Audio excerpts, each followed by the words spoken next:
and share something that I really wish I really had not come across. But I think it's important to share. I think it's important that people take in the reality of what Bryan Kohberger is facing if he is convicted of these crimes. This left me in tears, and I just felt for, if Bryan's family happened to catch the execution of the man in South Carolina, who chose himself, actually, death by firing squad. I can't imagine. I just really can't imagine being them. I want to share this because it's important. It baffles me how some of us can read and hear all the same information, yet it's being pushed out in such a ridiculous manner by some people, especially people like Nancy Grace. I mean, I almost said the B word. I won't call her a B word, but does she have a clue if her kid was in his shoes today? I think she'd be speaking a very different effing tune. Maybe that's just my opinion.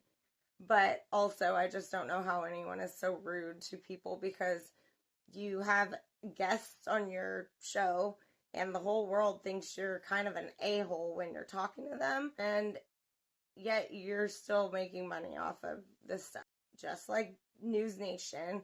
Do these people even look into the case after the fact? Hearing Steve talk to Brian Enton, I mean, bro, your brother is in prison for murder. And I think you would hope that he'd get the prisoner's rights just like every other prisoner should be afforded. Nonetheless, it is what it is. I just wanted to share this because while it had me in tears, this man chose to go this way for his own reasons. The press conference after the fact, one woman was visibly shaken. And I don't know why, but in my mind, I thought death by firing squad was like the olden times. I don't know. I thought that this would be like an outdoor event. Not at all. But I didn't know it was in still a small room inside of a prison where people can still watch.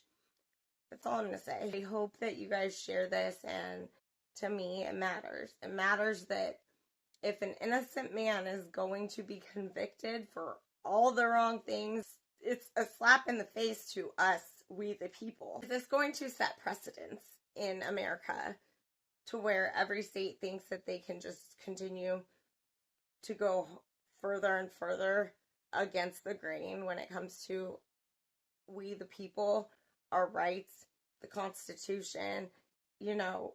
Where did innocent until proven guilty go? You got every channel imaginable talking about this. Not only talking about it, but labeling Bryan Kohberger. And now, because he's diagnosed with autism, which I don't know how many morons need to be told, go find yourself a book, a website, an educated individual to help you understand autism. People need to know Bryan's not some incel, cold-hearted serial killer sitting in a courtroom. I mean, is he supposed to be jumping for freaking joy? Or should he sit down, shut up, and follow his attorney's orders? But now that he's autistic, it makes him even worse, right?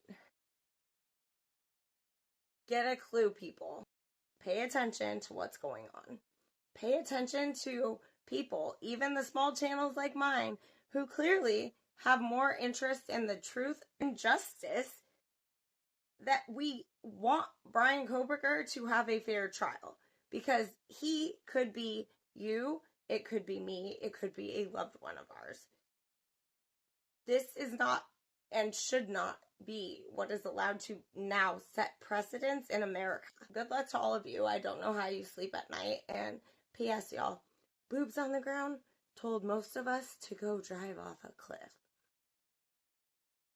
You want carrots, or do you want to be told to go off yourself? Just curious. Anyways, y'all, I am going to add that clip to this video.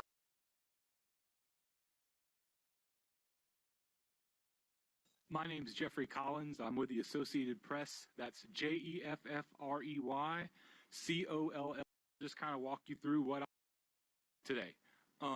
So the curtain opened. It was about, looking at my notes, it was about 6:01, maybe a little bit after that. And the curtain opened.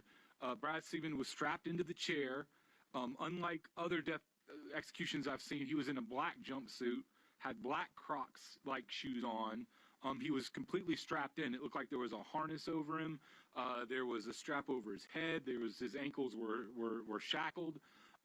He had a covering over his mouth that, was from about here down. When the curtain opened, he looked towards his attorney, who was on the front row of the witness. They kind of exchanged. They had an exchange. I couldn't tell because his mouth was covered what they were mouthing back and forth to each other, but it looked like he was just saying he was okay to his attorney, Sigmon did. At that point, they had the attorney came out and read the final statement. When the final statement was read, well, let me back up one step. He had a target over his heart when the curtain opened. It was already there. It was a little rectangle white paper, or I'm assuming it was paper, could have been cloth. They had a bullseye on it. It had one outer ring and one inner ring on it. It was red. The bullseye was red. So they came out, read his final statement. At that point, when that was finished, the prison employee got a hood, put the hood over Sigmon's head. Then that prison employee walked from the chair the 15 feet over to where there's a brick wall, and at that point there's a black shade, like one of those shades that you pull down and it rolls up. So that there's a black shade there. The prison employee lifted up the shade, and then from that point it was a little less than 2 minutes of nothing at that moment. I mean, you could see Brad Sigmon took several pretty deep breaths, and then suddenly the shots rang out at, I believe Christy said it was 6:05 and 50 seconds. At that point, you did see a small red stain on Sigmon's chest. It was irregularly shaped, but oval, if that makes sense. I mean, like it wasn't like a circle. It was an oval shape. I saw it looked like he may have taken a couple of his chest rose and fell about 2 times immediately after the shots. You could see a tiny piece of like tissue or something that was coming out of that. At that point, also his arm tensed up when he got shot. There's kind of this brief moment of tensing. After that, the doctor was in there fairly quickly, less than a minute after the shots came. Couldn't see exactly what the doctor did because my viewpoint was blocked from his back, but he did an examination for about 90 seconds, and then he walked back towards the other side of the room, walked from left to right as I'm viewing, and then that's when the prison employee announced 6:08 as the time of death. And the only other thing I might add is when they came out after the shoot, they pulled the shade back down.